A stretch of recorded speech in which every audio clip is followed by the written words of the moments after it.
Good evening, everybody. Thank you. I'm going to start with a little quote of someone that I'm sure you probably heard of, and you know, if you like me, anything like me, you really love Donald Trump.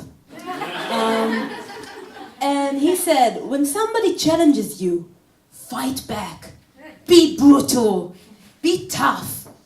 And I read it, and it kind of it made me laugh. And I think there's such a big difference these days between kind of what we know of do you know the 80s, the shoulder pads, the kind of, you know, how business is working, that we kind of grew up, and what we're seeing here in this room tonight and what I'm doing. And I think actually, funny enough, talking about Donald Trump, there's a big connection between what is happening here and the Me Too movement. Because if you think about kind of the white male way of doing business, and you know, the thing that kind of fires it is the fear of being of failing, and the fear of being ridiculed. And when you talk about women and why women don't complain, for example, when they've been raped or sexually harassed, it's kind of coming back to that. But that is changing now. And if you think about the thing of kind of Me Too, it means me too. I've also been there. It's not just me too. I've been abused, or it's I know what you're going through, and it brings people together. And I think women are amazing in doing that. So, you know, it's been 2 minutes and I've managed to cover a rape and Donald Trump, so now I can start my talk. We haven't even got to the Holocaust. That's coming later. You're right. It's coming. So, yeah, my name is Effie. I am a yoga teacher, I'm an acupuncturist, and I'm a massage therapist. I started About Balance because I started working as a therapist, and I worked in different places. And I always had to either kind of give 50% of my income to the studio, which I understand why, they need to make money too, or I needed to kind of do some kind of like Groupon, low cost something, which meant that I didn't really make much from what I was doing, or both, which I've had quite a lot. You can go home with 7 quid and you go, yay, you start somewhere. And I kind of realized, and also, so that was like one problem, and the other problem was that a lot of my friends, still are, but at the time were kind of musicians or students or people who really couldn't afford 45 quid or 50 quid to go for treatment, and they couldn't afford, and they can't afford to pay 15 quid to go to a yoga class. And I'm not saying that these charges are not right, because it is really expensive to run a studio. But also, you kind of have to be, you know, well, if the teachers are not getting the money and people can't afford it, then what is well-being if it's only affordable for kind of, as I say, often yummy mummies and the sausage dogs, you know, which are welcome, especially the sausage dogs, always welcome. But, you know, but we kind of need to make sure that it's affordable for everyone and people can really... people can make a living from it. So I came back from China, speaking of fear, I was just like, again, relationship breakdown, and kind of like, what am I doing? Oh, I don't know. And then I started realizing something, that if I, rather than being like, yeah, I'm like totally nailing it, got my scholarship, like, you know, just like, if I'm just like saying, hey, I don't know what I'm doing, and I kind of need to think about where am I going next, and I want to have this place, and I want to have this studio, and someone told me, oh, you know, and I talked to people about it, and that, I think, is something that is really, really important. And if there's one thing that I can teach you tonight, is to kind of talk to people and ask for help, because this is kind of how community is such a great power. So someone said, hey, you know, there's this place, it used to be a Loga, it's now V-Bite, it's empty, the top 2 floors, there's 3 treatment rooms, there's a studio, it's empty. And I was like, 2 minutes empty, and they're like, oh, it's just empty now. And I was like, oh my God, I don't know how, I don't have any money, but I need to get it. And then I started talking to my friends about it, and one friend said, hey, I just got some inheritance, I'm a yoga teacher, can we like go choose on that? And I was like, sure, wonderful. And we started working together, and we got a loan, and we built a business plan, and we started About Balance. And the idea is that we got a membership plan called the Karma Card, which means that it's affordable. If you get the Karma Card, then you get discounts on everything that we do at the studio. So treatments are affordable, classes are affordable, flotation that we have now are affordable. But the teachers get to keep all the money. So, and the therapist, so even if you're paying £30 for a treatment or £5 for a class, that goes directly to the teacher, which means that they can then go home with that money. So even if it's low cost, they still go home with the same amount that they would otherwise. So that's working really well. But then I was there for 3 years, and then they sold the building. I was like, fuck. Start again. I also kind of split it. This is Patiti, who works at About Balance. We're not very good at time at About Balance, but we're very good people. And I was, again, at the same place of like, fuck, what do I do now? And I started kind of, again, just talking to people about it and calling, just like thinking about different options. I called hotels saying, hey, maybe you've got some space in the hotels that you don't use that we can hire as a studio. Just like thinking and just like, just, again, not taking no for an answer, saying, sounds like something that Donald Trump would say, but, but thinking about ways, being creative and asking, talking to people, and I ended up finding a place, but it was a lot of money. So I started asking people that I know that had money and were friends of mine or thought they might be interested, literally just like, hey, I found a new place, it's 50 grand, do you wanna buy me a studio?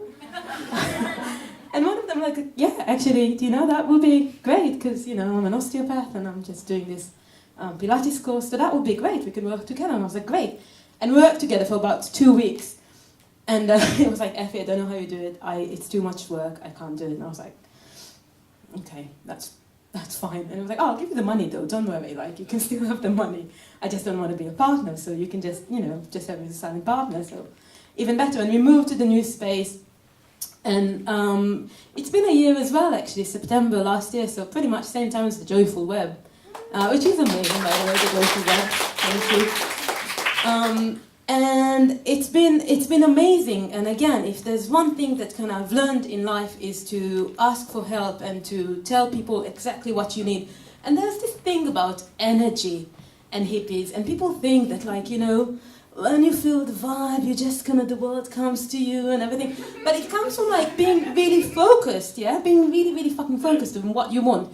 Yeah. I know, because I focused, that there's 12 light in this room, and if I would have asked you before, you wouldn't have known that, but I thought about it and I focused on that. So I notice it, so I know it now.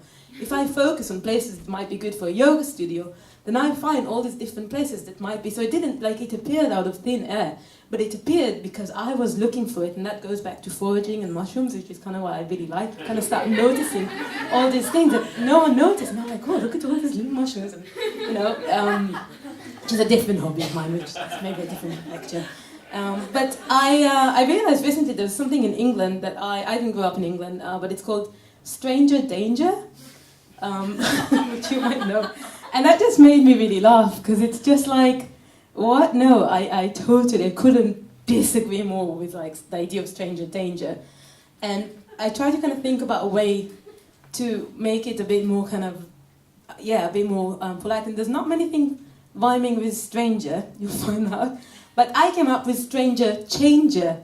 And I would like a volunteer from the crowd who maybe struggle a little bit at the moment, or not necessarily struggle, but kind of feel like they're a bit stuck, they need something. It can be like, I don't know, like they're looking to move house, or anything that you kind of like, have something that you kind of would like help with. And let's see if in this room, in 2 minutes, we can solve that.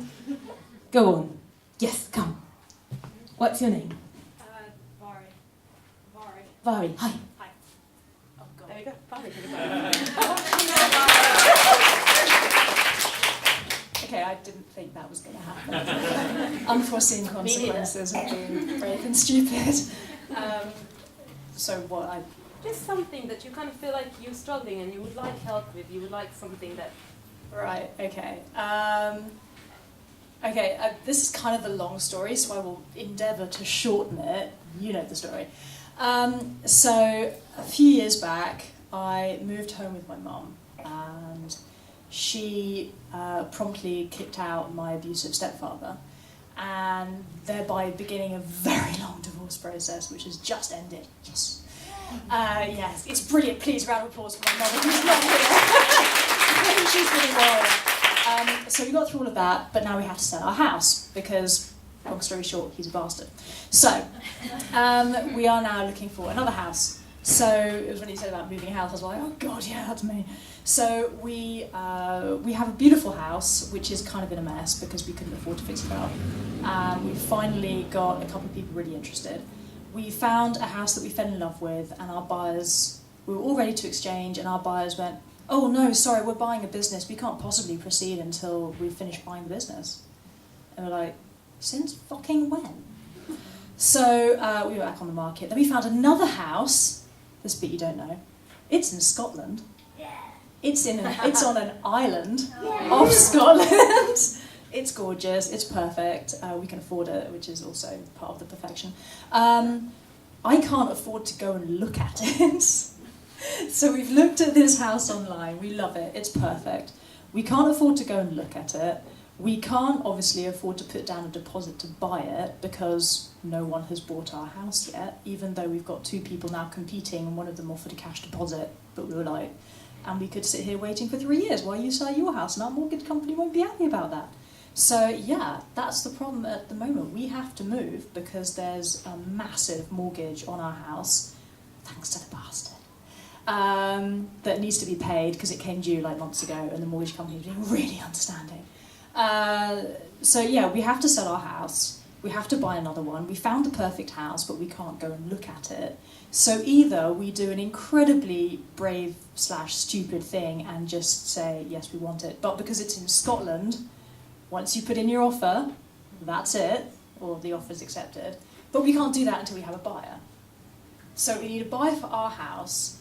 We need like several hundred quid so I can go to Scotland and look at the house. And then we need to be able to actually buy the house. Okay. Just thank you. That's wonderful. That's good. Just out of the top of my head, don't know anything about real estate. Can you get someone in Scotland to go and look at the house for you?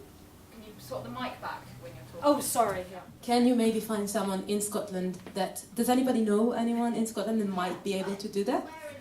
Thank you very much. Isle of Mull. It's kind of literally on the other side. It's the Inner Hebrides. I know someone in Mull. I know someone in Mull. And that's how you find it. You're awesome! That's one way. Where is your house right now? Our house is in Worthing. Okay. How big is it? How much? It's 3 bedrooms. It's in a really nice area. It's in Goring. It offers over 425,000. Anybody know anyone that Because maybe in this room. Sorry? Well, that's always really, really good. And maybe someone in this room, like right now, is thinking about buying a house in Worthing, or their friend is. So the more you talk to people about that, and the more you kind of think creatively, like maybe someone in Scotland can go and look at the house for you, and then they might be, hey, don't bother about it, or be like, oh my god, like now you have to get the money there now. And just kind of like thinking about, thinking creatively. Does that make sense? And if anybody else knows someone in Scotland who might be able to help Do her, come and talk to me. or someone who might want to buy the house in Worthing, leave your details. Yeah, okay, perfect. Thank you very much. Thank you, everybody. Have a good night.